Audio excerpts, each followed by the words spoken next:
Dragsters roar out of the starting line in a cloud of smoke, and then it's a blur.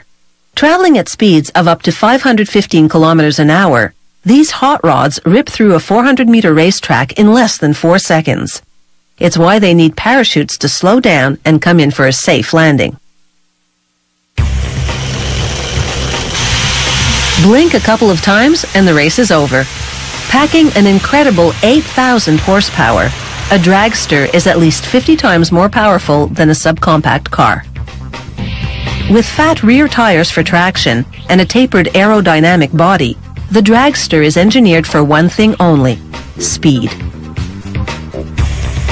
Production begins with the heart of the vehicle, the powerful 8-cylinder engine. To reduce drag, the engine block is made of lightweight aluminum. A technician carefully installs the camshaft, then fastens the timing cover to the front of the engine.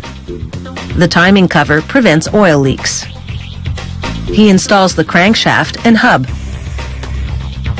And once the 8 rods and pistons have been loaded and connected, he tests their movement and function.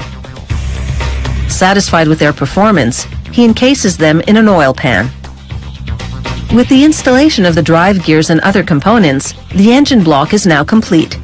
They move on to the supercharger, a forceful blower that boosts engine power tremendously. This worker seals the seams with urethane and caps the ends. He slides strips of Teflon between the rotors for extra sealing. All this sealing will ensure that the compressed air generated is directed down through the bottom of the supercharger and into the engine.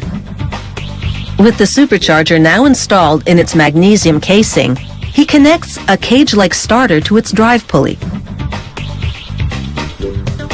It's now time for a test run. Blue streamers have been attached to the bottom of the supercharger. Their fluttering is a visual indication of the force of the air generated. The next employee attaches fuel pipes to the dragster's metal skeleton. They install the engine and the high-tech clutch. This racing clutch is equipped with 5 discs to transfer power from the engine directly to the wheels. Between every run, the dragster engine will be completely rebuilt. The rebuild should take just 22 minutes, so the team at the factory is on the clock to prove it can be done. The technician torques the cylinders to the engine block.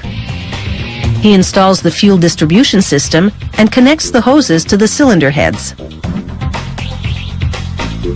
Dragsters run on nitromethane, known as top fuel in the sport. It delivers more power per stroke.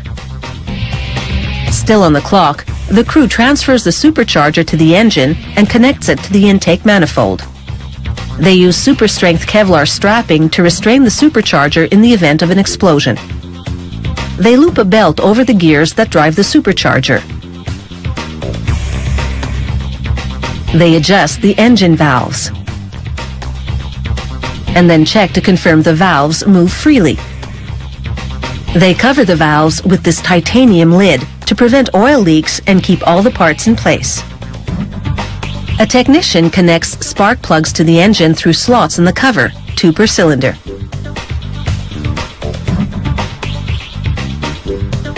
With each step carefully timed and executed, it has taken 22 minutes for the crew to get this dragster engine in rip-roaring shape.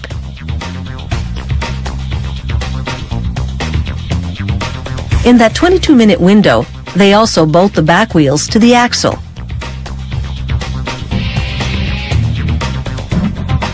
They then slide the steering wheel into place in the cockpit and give it a try to confirm that it steers the tires at the front of the dragster.